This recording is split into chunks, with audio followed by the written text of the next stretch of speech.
Well, good afternoon, everyone. How we doing?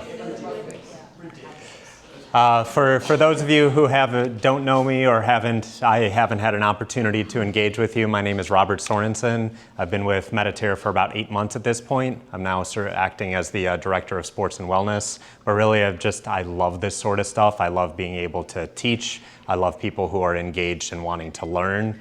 And something that I know is very important to all of us, it's probably the only thing that we have in common about what we do every single day passionately, and that's sleep. And it's a world that we're continuing to learn more and more about right now. Just an exciting time in science where we have all these measurements and all these data and leveraging AI to tell us how to improve that area of our well-being, performance-wise, and also how it contributes to longevity. The only thing I'll preface with is I can't find my clicker, so I'm going to use the mouse to advance some slides. So hopefully I don't screw anything up with that. But really, as with anything, we want to start with the purpose, the why. Why are we listening? Why are we here? What are we going to achieve from participating and listening to this? And I believe that's because we want to live longer and we want to live healthier.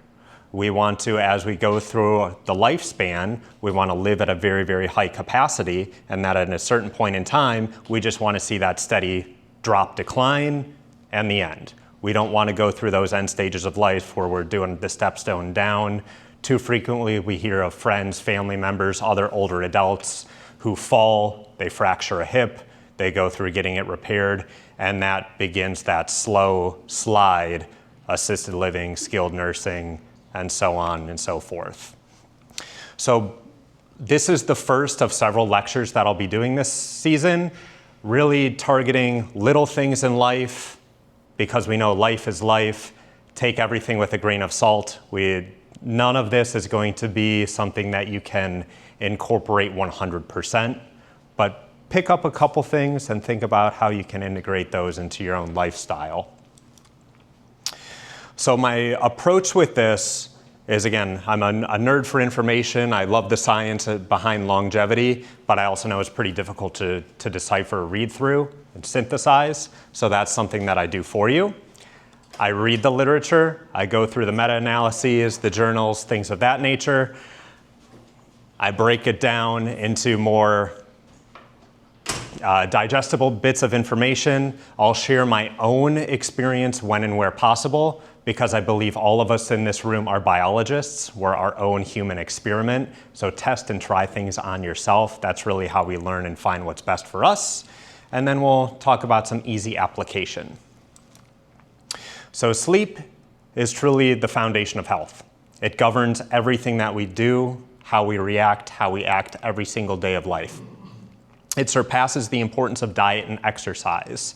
So when we go to our physician, they usually ask us, what's your diet look like? What's your activity regimen? They should also be leading with the question of, how is your sleep hygiene? Sleep hygiene is also the terminology that you'll hear a lot this afternoon. That just references the quality, quantity, consistency of your sleep schedule. It's also, when we think about how it surpasses the importance of diet and exercise, this is one aspect of our lives that has been unchanged for literally millions of years. We have changed the way that we exercise, we have changed the way that we eat, we have changed the way that we live amongst each other. Sleep has been a constant. Everybody still sleeps the same way, albeit maybe less or more quality of it. That has been unchanged for millions of years. It is also something that de-risks cancer. It decreases risks of cardiovascular disease and metabolic disease. And the key driver for that is how sleep contributes to what's called NK cells. NK cells, NK is short for natural killer. That is a certain cell within inside of our body that goes out and about targeting cancer cells, targeting things that shouldn't be there. It's a big part of our immune system. So when we have a lack of sleep or a low sleep quality, those cells can actually decrease in activity by up to 30%. So when we're talking about cancer, that's something that I want those cells active and working 100% of the time, and one of the easiest ways to get them working more robustly is through proper sleep. It is the fastest way health declines when neglected. So we all know about nonlinear or linear pathways. It can be straight or it can be undulating, up or down. Sleep is linear related to all-cause mortality. That means as your sleep quality declines, your all-cause mortality correlates in the opposite direction. So poor sleep literally leads to all causes of death. Again, very simple way to increase your whole person well-being is just by simply sleeping better. So much so that this is one of the very few things that has actually been banned by the Guinness Book of World Records. Back in 1996, a gentleman stayed awake for 18 days straight. The Guinness Book of World Records, they sat down as a group and they said, we don't want to do this anymore. This is bad. We know this is bad because of what, again, we were learning back in the mid-1990s. And they decided this is not something that we want to track and encourage anymore. The case in point, to draw a parallel, a gentleman by the name of Felix Baumgartner. Does anybody know that name? I'll be surprised if you do. All right, Felix Baumgartner died in 2025, unrelated. But Felix Baumgartner free dove out of the stratosphere. Guinness Book of World Records allows free diving from the highest point possible. So this man literally jumped from outer space, and that is an okay thing for the Guinness Book of World Records to measure, but they won't allow us to measure how much time you're spent without sleep because of the risk reward involved. So we start with the brain and circadian control. This is where we start and end all things related to sleep. So I want you to imagine that you're in a dark, windowless room. There's no entrances. We are your brain. Every one of us has one. And it's up in your head. It's controlling a lot of different levers, and all those levers are related to sleep, the quality, the quantity, the regularity, and all of these things contribute to a healthy circadian clock. The healthy circadian clock is governed within something called the suprachiasmatic nucleus. I don't expect you to remember that word, but it's impressive to be able to say.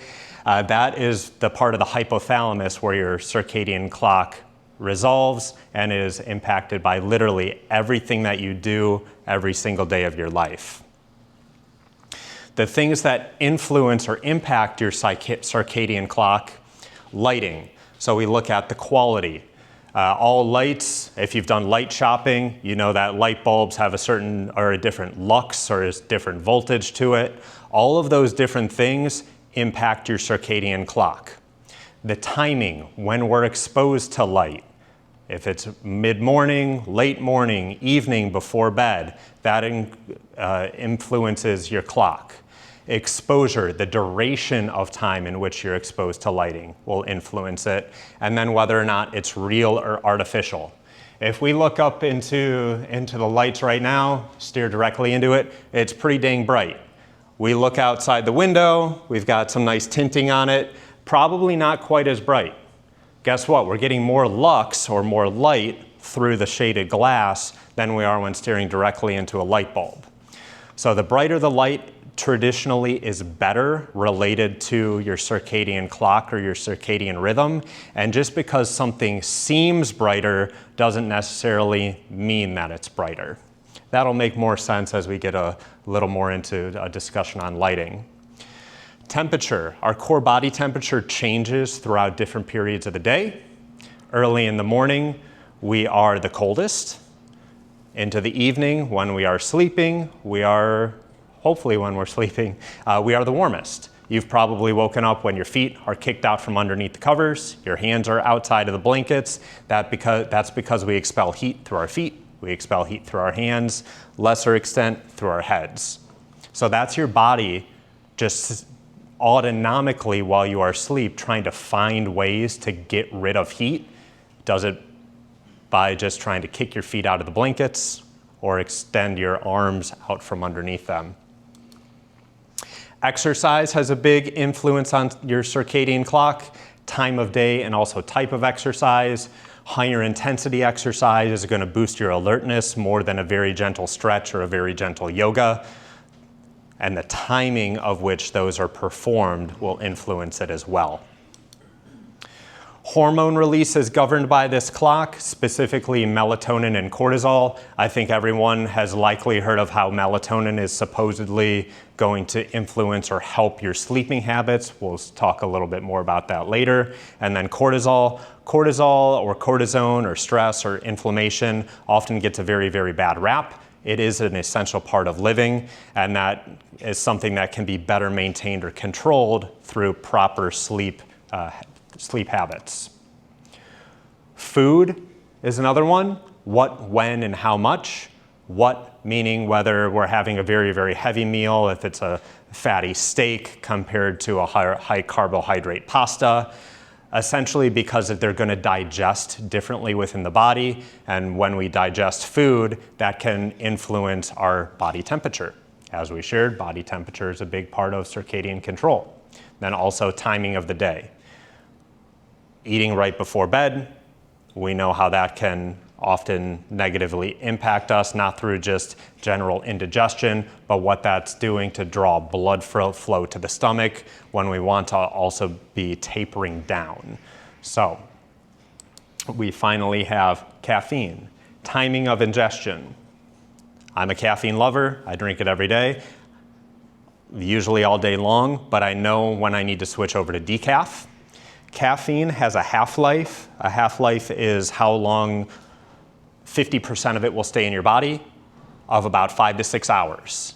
So if you have a cup of coffee right now, we'll say 1 o'clock p.m., half of that has left your system by about dinner time. It then has a quarter life of about 10 to 12 hours. So 75% of the caffeine in your system has left now by about midnight. With a quarter life of 10 to 12 hours, if we back it up from your bedtime and you drink coffee 12 hours before bedtime, it's like you just had a quarter cup of coffee right before you're trying to lay your bed on a pillow. It's a little bit of an extreme analogy, but that's truly how your body recognizes the presence of caffeine and how long it stays in your system. Sleep also has a significant impact on dementia and Alzheimer's, and that's because wakeness, what we're doing right now, this is truly low-level brain damage, living life. As we go about our day, we're accumulating certain toxins and processes within our brain that is causing long-term damage. And sleep is what helps to counteract this. So very similar to when we exercise, and if you're working a muscle towards fatigue, you start to feel that burning, that lactic acid buildup. The lymphatic system is what helps remove that lymph or that acid from the bloodstream.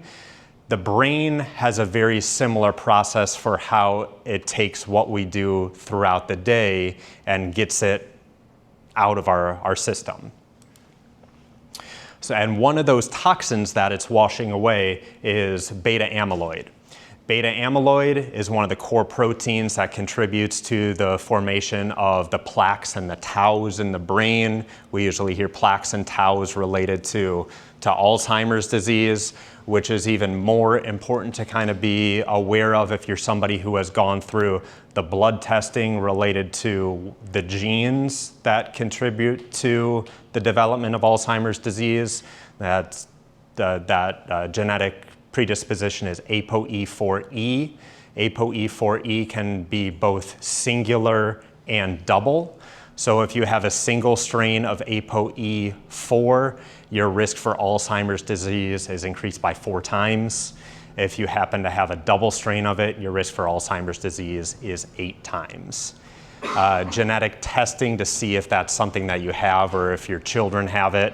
I myself have done the testing just based on interest. It's something to be aware of because we can incorporate some more counteractive measures into our lifestyle to reduce the risk of developing Alzheimer's disease earlier by knowing about it. If you haven't done it, something that I might encourage doing. Again, it's just a blood test that's pretty readily available at this point in time.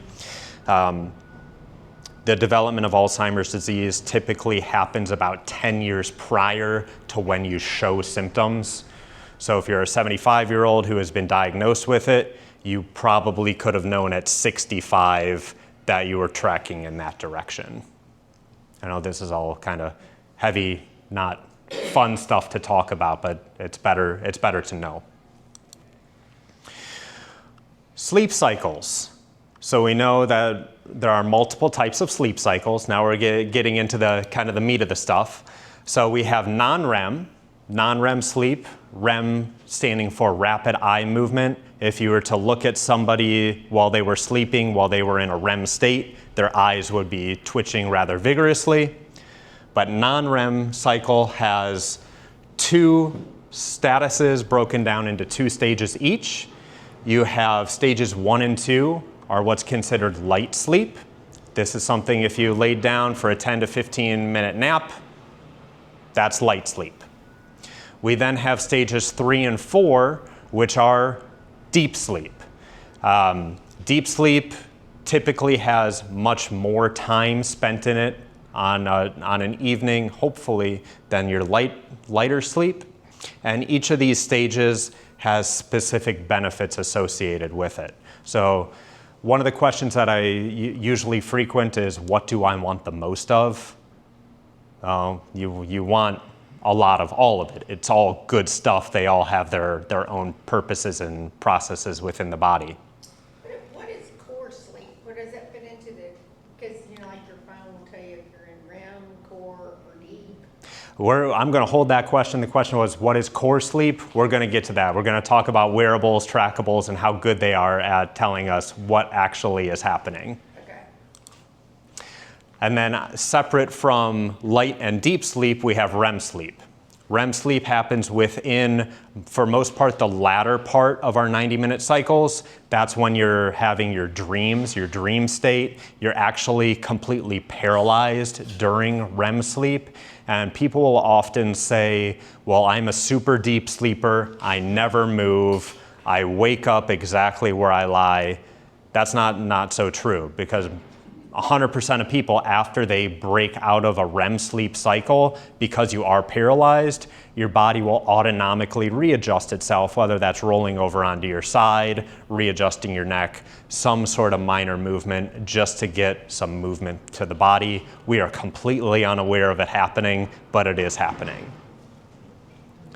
And every 90 minutes, your brain is cycling through these stages of 1, 2 light, 3, 4 deep, and REM.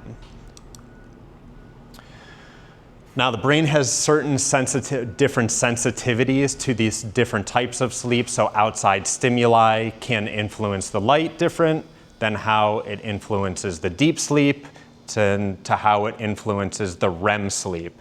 But these brain differences are most deeply impacted by how it affects your deep sleep and your REM sleep.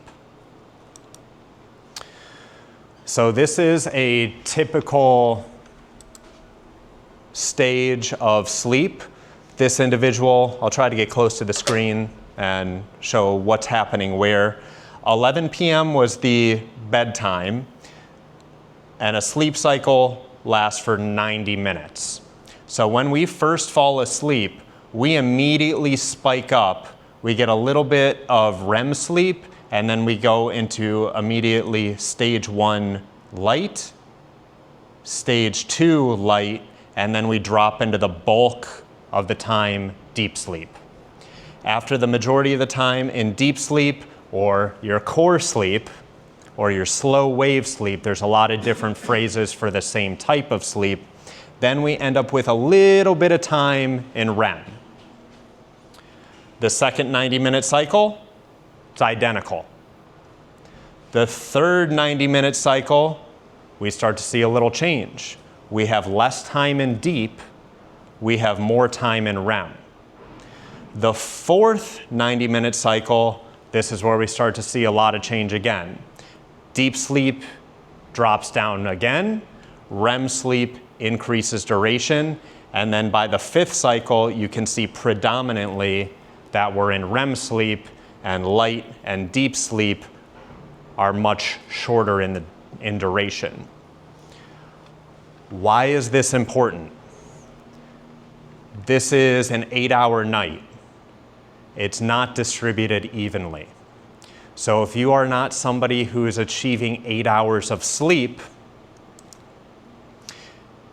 if you're sleeping 6 hours a night, you're not just losing what we would recommend, 25% of your sleep, you're also losing about 70% of your REM sleep. So remember, all different stages have different purposes.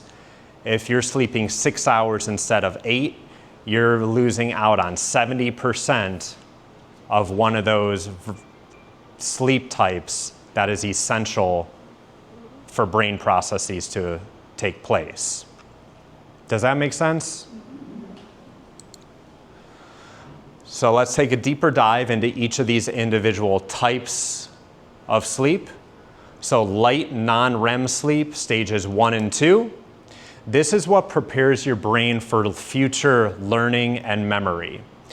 So if you're somebody who is trying to study for a test, it can often be beneficial for you to read some of the material and take a short nap after that, because that information is being ingrained into your memory. This is also when your sleep spindles are being refreshed. There's a chemical called adenosine that is being flushed out of your system. It's kind of like a big release valve of something that builds up during the day. That adenosine is being flushed during your light non-REM sleep, stages 1 and 2. And what happens by that release of adenosine is that we create more sleep spindles, and that improves our learning capacity. Then we have our deep non-REM sleep, which is part of our stages 3 and our stages 4. This is your physiological save state button. So everything that you did the day prior is being reinforced during the window of time when you're in REM sleep. This protects all the learning, all of the memories, all of the experiences that happened the previous 16 or so hours that you were awake. REM sleep is also what we understand is what recalibrates our emotional networks. So when we talk about REM sleep, there is not a single psychological issue if we look at like schizophrenia or suicidal tendencies. Every single psychological issue has a direct correlation with a lack of REM sleep because of how strongly REM sleep influences our emotional networks. REM sleep deprivation is also significantly more deadly than non-REM sleep. There was a study done using, as we often do, mice, and they took control A of mice and they purposefully deprived them of stages 1, 2, 3, and 4, light and deep sleep. And then they had case study 2, where they took mice and they deprived them just of REM sleep. So they would let this case study sleep throughout multiple cycles of sleep. This case study, they were never allowed to enter that REM sleep mode. They had their methods of continuing to keep these rats awake throughout it. In the study, the rats that were allowed to enter REM sleep lived without food for approximately 20 days. The rats that were not allowed to enter REM sleep were all dead within 9. So they lived a 50% shorter duration when deprived of REM sleep because of what was happening emotionally within their synapses, and eventually they allowed themselves to go 50% sooner than those who were allowed to enter all stages of sleep.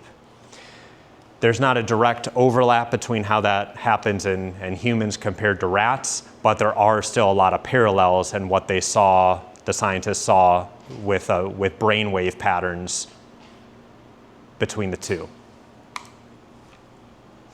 Naps are super popular. Naps are awesome. Naps also have certain benefits depending on the amount of duration that you're spent in them. So we have the power nap which is spent about 10 to 20 minutes. Your biggest benefit there is that you're really getting that quick refresh of those sleep spindles and you're ready to get right back to work. A little bit longer duration, something that you may be familiar with, was the NASA nap.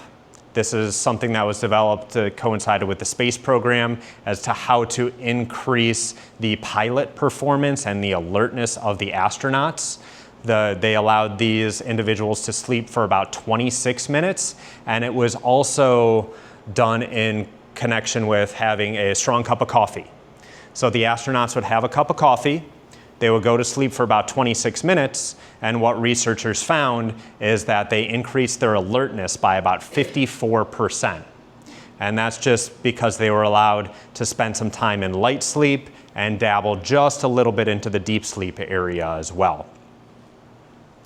30 minutes, that's what we would call a bad nap. And I'm sure every one of us in this room has had a bad nap where you wake up, you're super groggy, you just want to hit the snooze button, you can't get yourself to wake back up. And that's because we've allowed something called sleep inertia to take place. We allowed ourselves to get too much into a restorative cycle, and we just physiologically are having a hard time breaking back out of it. 60 minutes.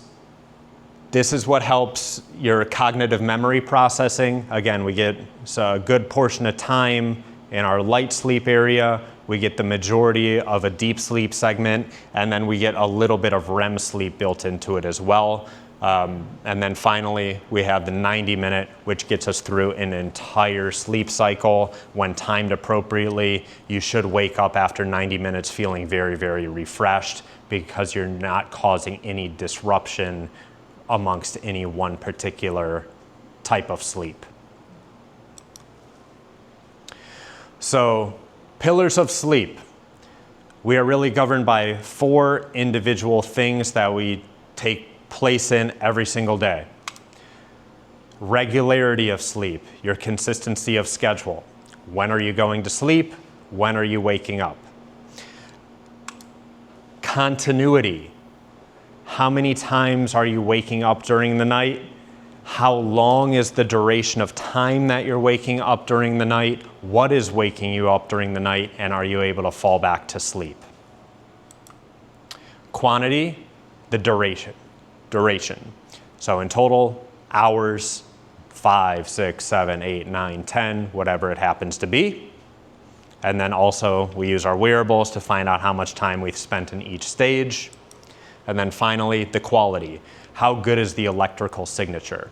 Wearables can help us with that, but now if you really wanted to know, there's some AI-driven protocols and smart beds out on the market. We can also do sleep studies to learn more about ourselves so that we can improve our habits.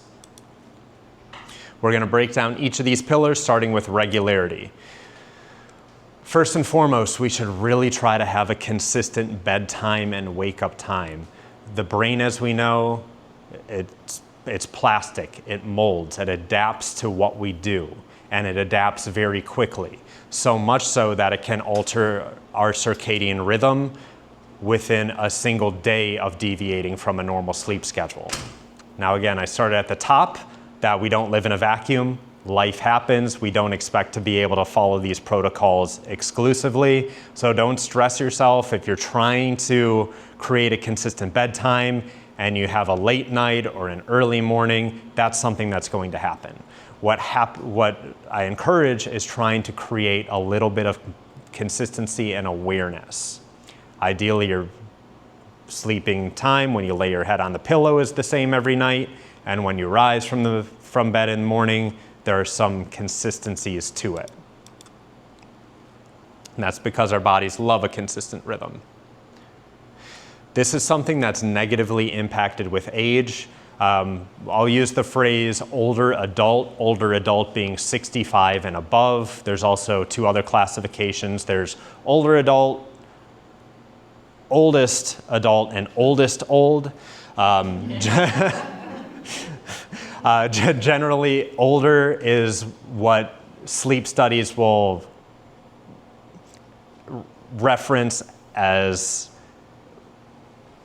the age group that can be impacted by some of the chemical processes. So 65 and above, take some of this information to heart. Continuity, sleeping with as few awakenings as possible. It is perfectly normal to have a restroom break in the middle of the night. If you're somebody who has a restroom break, if you're awake for 5 to 15 minutes, but you're able to fall back to sleep rather quickly, that is normal. I think we all like to be told that we're normal.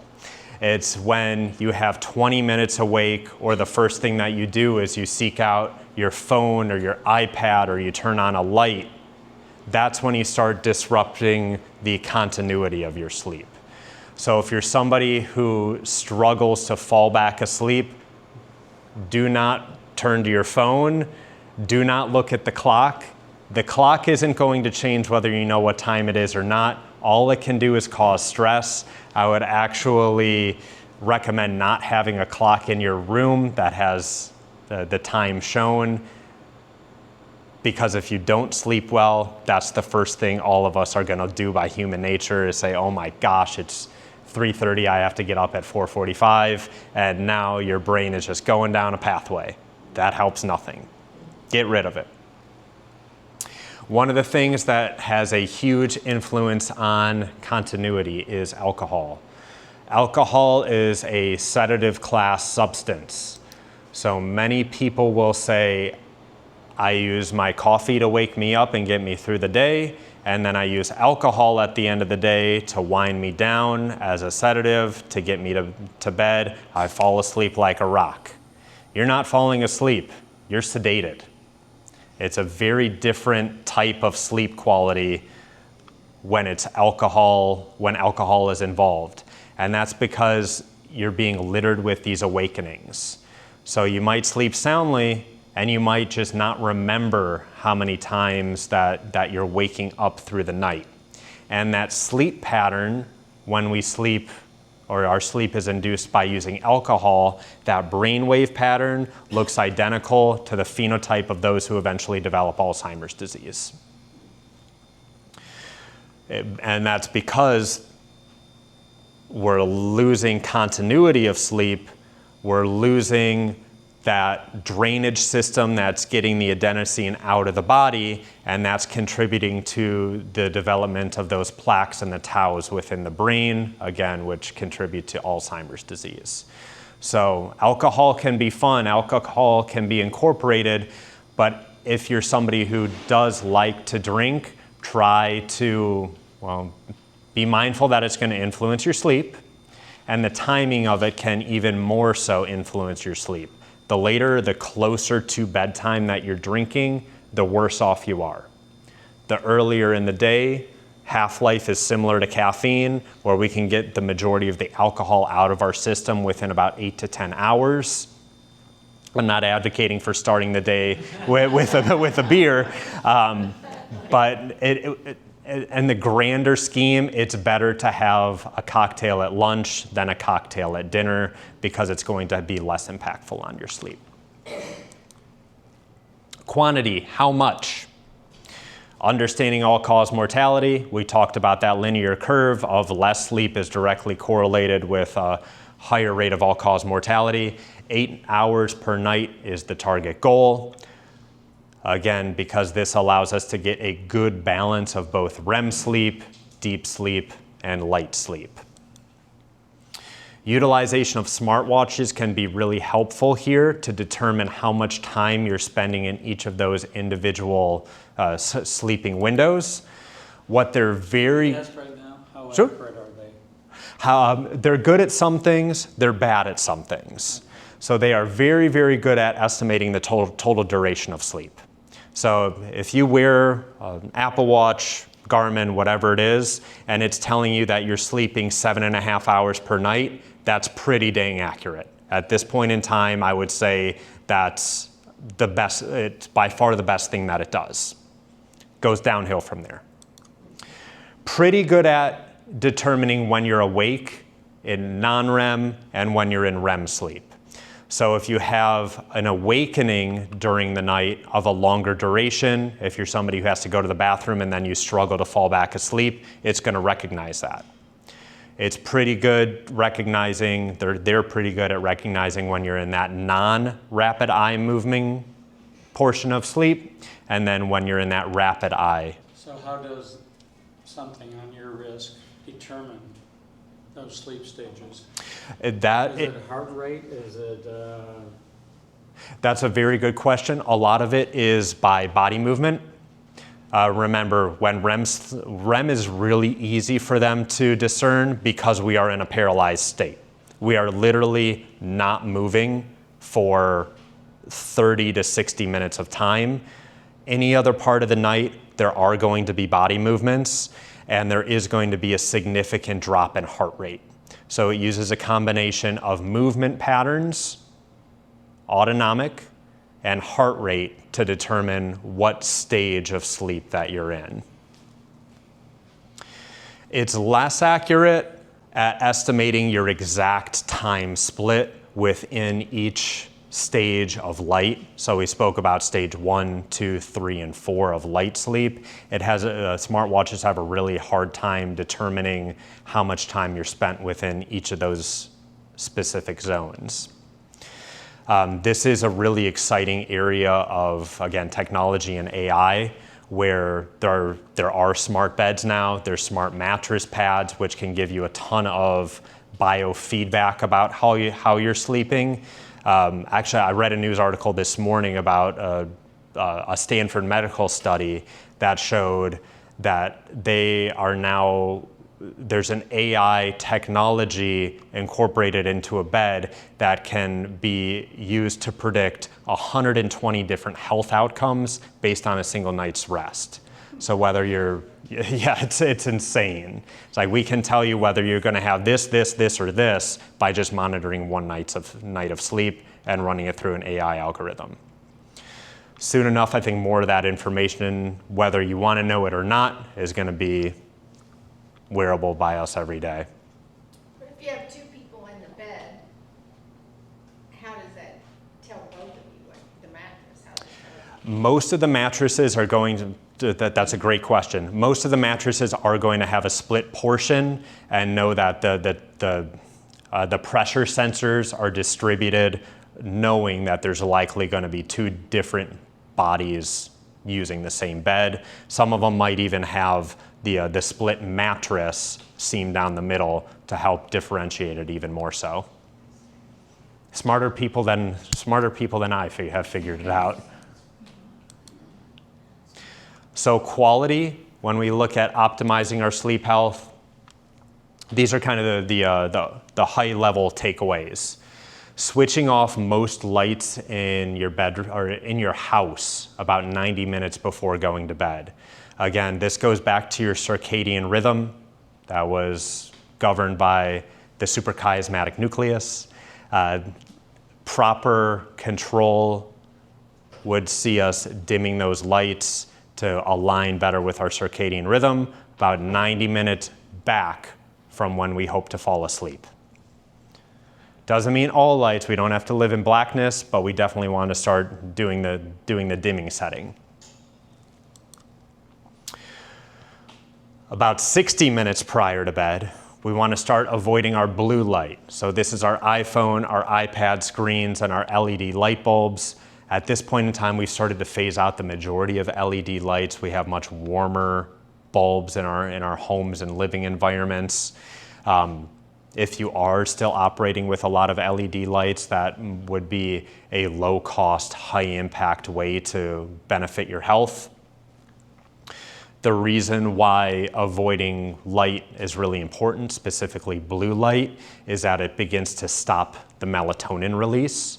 Melatonin being the hormone in the brain that helps us feel a little bit sleepier. So if we're looking at our phone up until the time that we go to bed, we're just slamming the brakes right on the melatonin release. Do televisions fall in that category? Televisions are going to fall into the category of just generally being light. Light to a lesser extent will also disrupt the release of melatonin. Ideally, we're just getting off of screens entirely about 60 minutes prior to bed. Book I read says television, if you gotta have light on, is the best way of not being interrupted. And that's because of the way or the type of light that is backlighting the screen.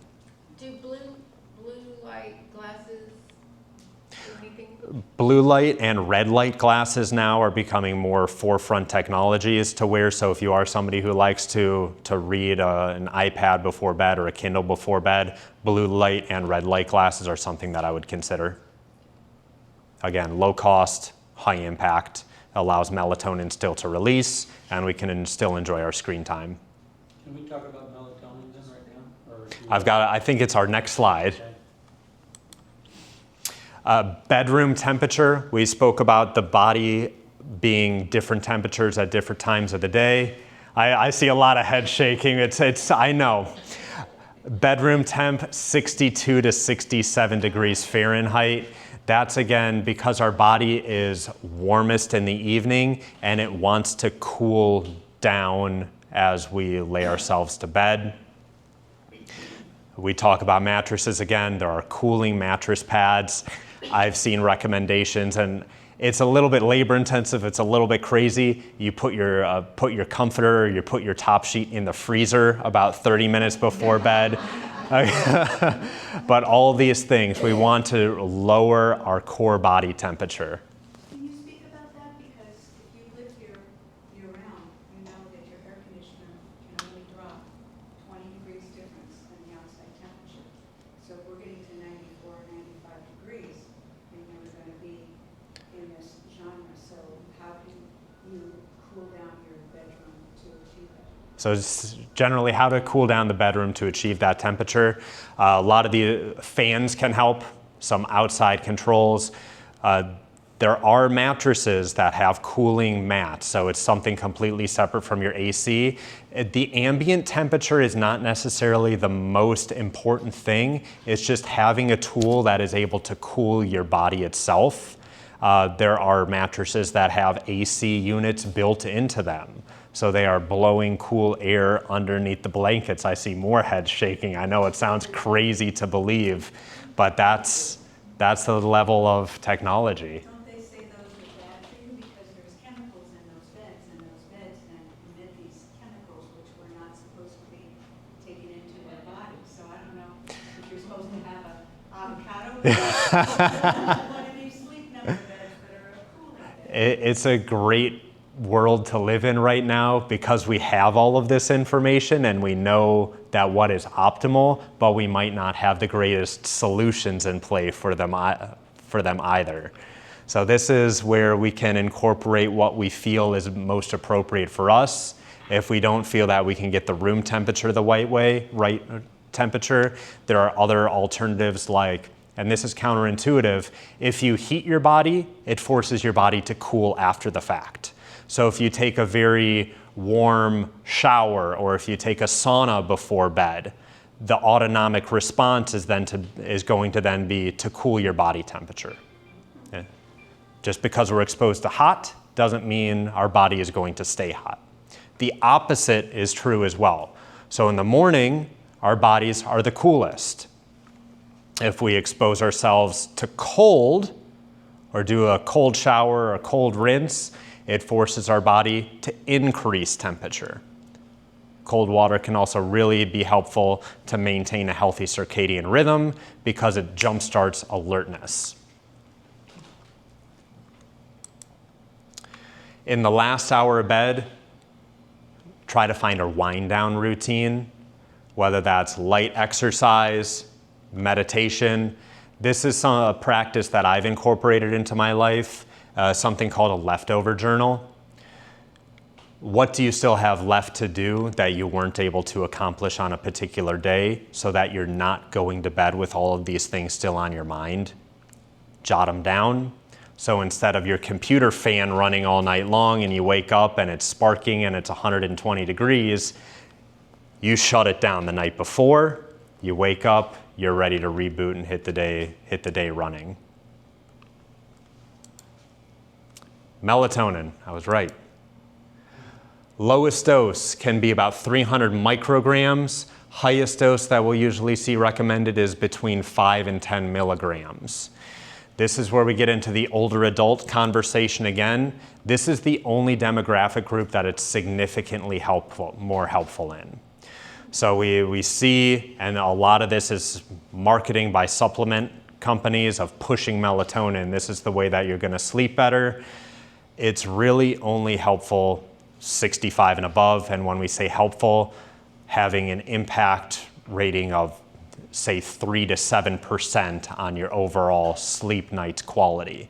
For younger people, because our circadian rhythm hasn't been impacted nearly as much just by time, it's not as influential.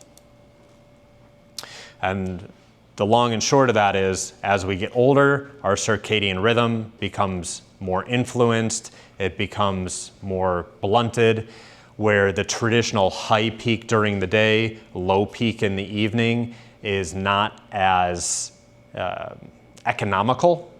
It has trouble discerning when it should be high and when it should be low. And this is where the introduction of melatonin in the evening can help our bodies align more appropriately with our circadian rhythm.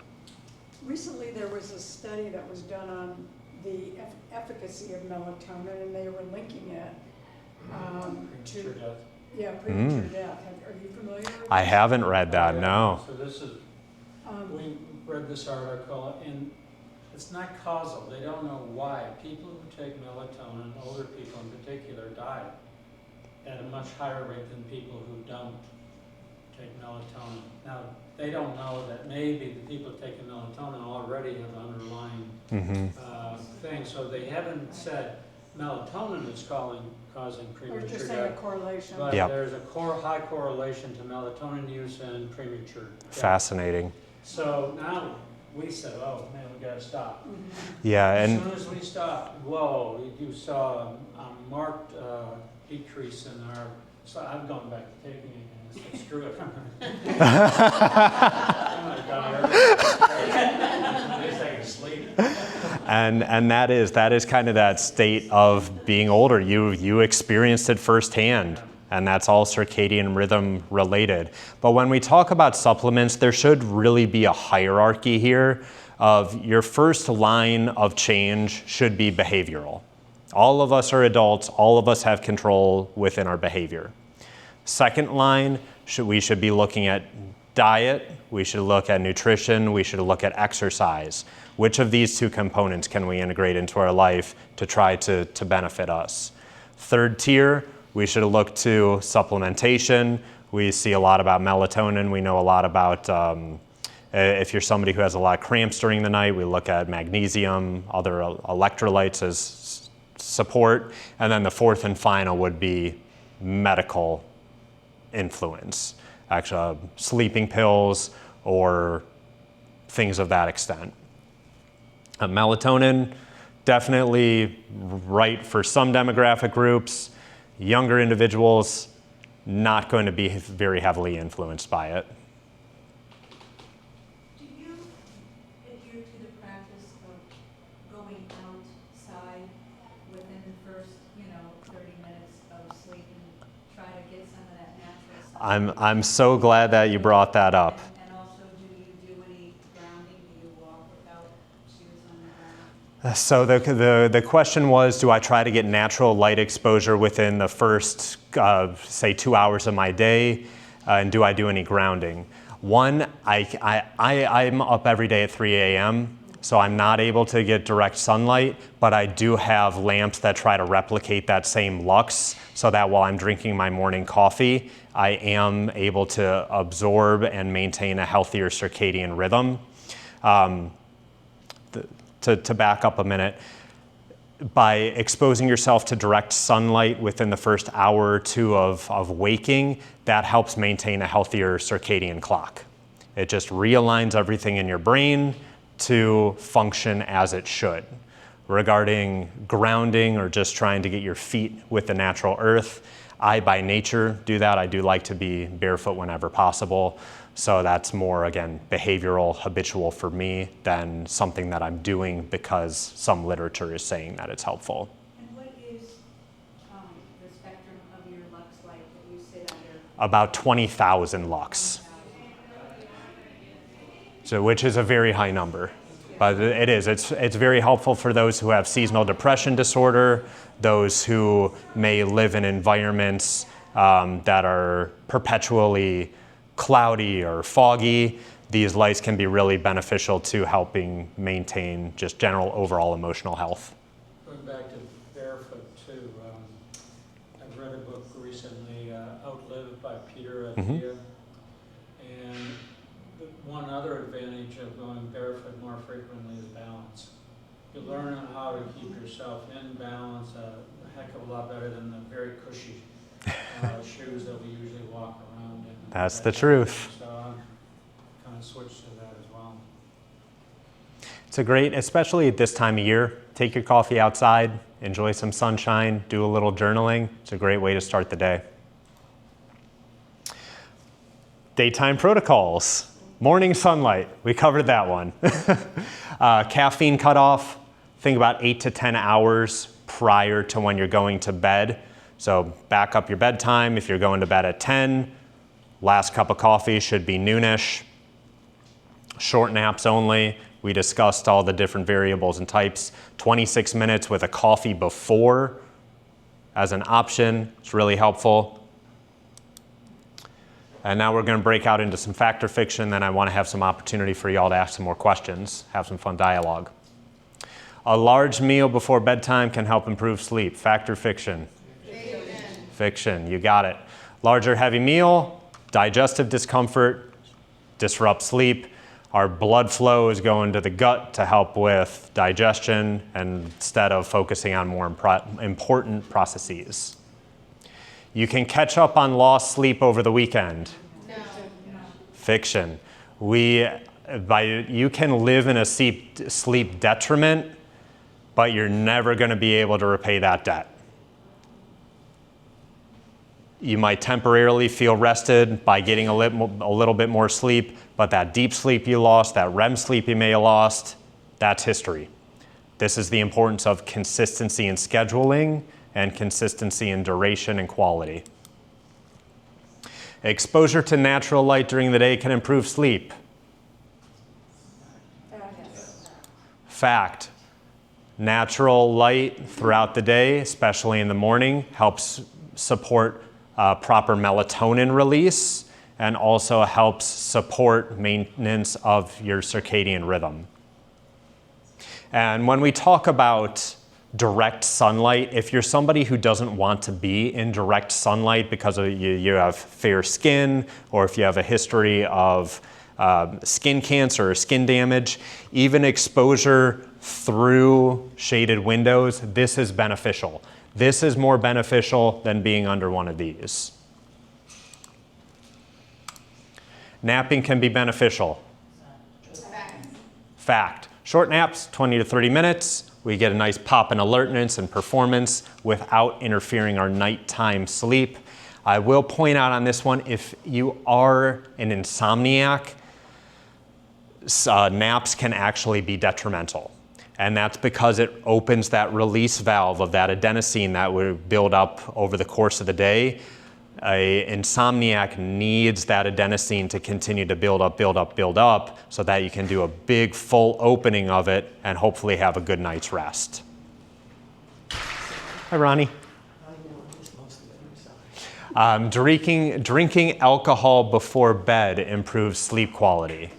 Fiction. Because alcohol is a sedative. You got it. Might help you fall asleep faster. It's going to disrupt your sleep cycle, especially during that second half of the night. You're going to be littered with awakenings, And remember, we're not sleeping, we are sedated. Final one, more sleep is always better. Fiction. If you are somebody who regularly sleeps 9 to 10 hours a night or more, it can be linked to other health problems or underlying conditions. So 8 should be that target on a pretty consistent schedule. You have your nighttime routine, you know when you're laying your head down, and you know when you're gonna wake up the next morning. So your quick takeaways.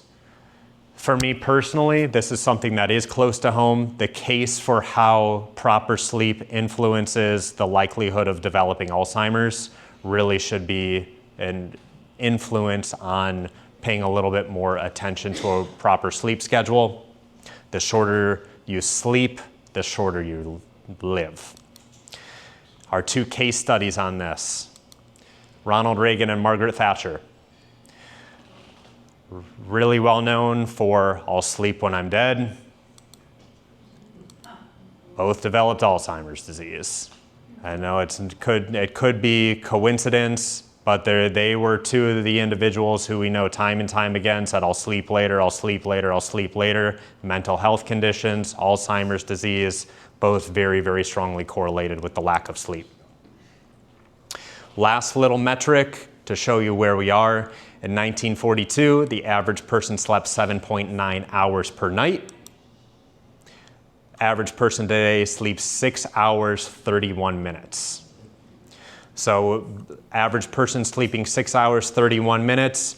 Napkin math, if they have a good night's sleep of 6 hours, 31 minutes, they're missing out on over 50% of their REM or their rapid eye sleep, the most important aspect of sleep. The decline has not been linear in sleep duration. It's actually accelerating over time. So as years go on, we're seeing people sleep less and sleep less and sleep less.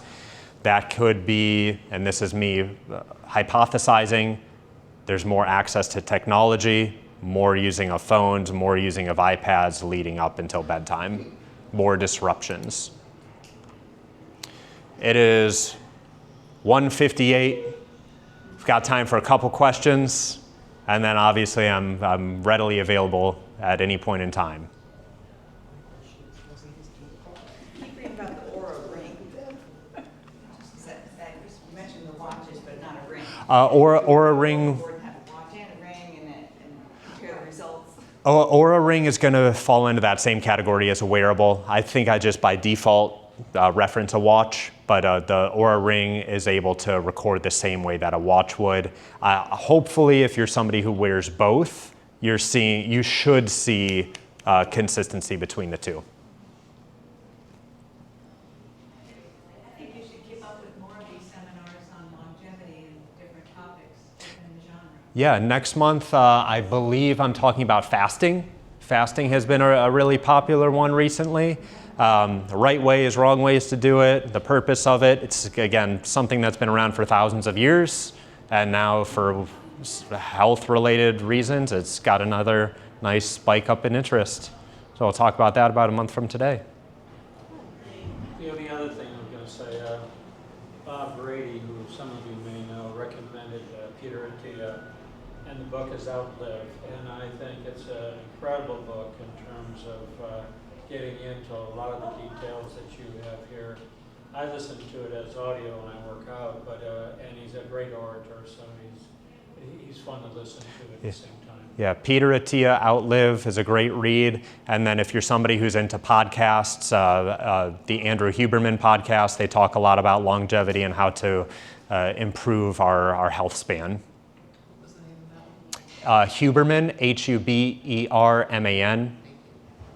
I like How Not to Die. How Not to Die is another good one. Fun title. Mr. Smith, you had a question? Yeah, I'm related to our generation, but I'm 2 grandkids and a 6-year-old and a 5-year-old. They sleep with a light on in the bedroom the whole night. And the 6-year-old started to have a light on, and then the younger one, he's separate room, same thing. Should that be concerning? At that age, sleep patterns for kids are so much different than adults, and there's also a lot of different fear of the dark is a real thing, so that could be a driver for it. I wouldn't be too concerned. Thank you, everyone. I appreciate seeing everyone. Happy to chat.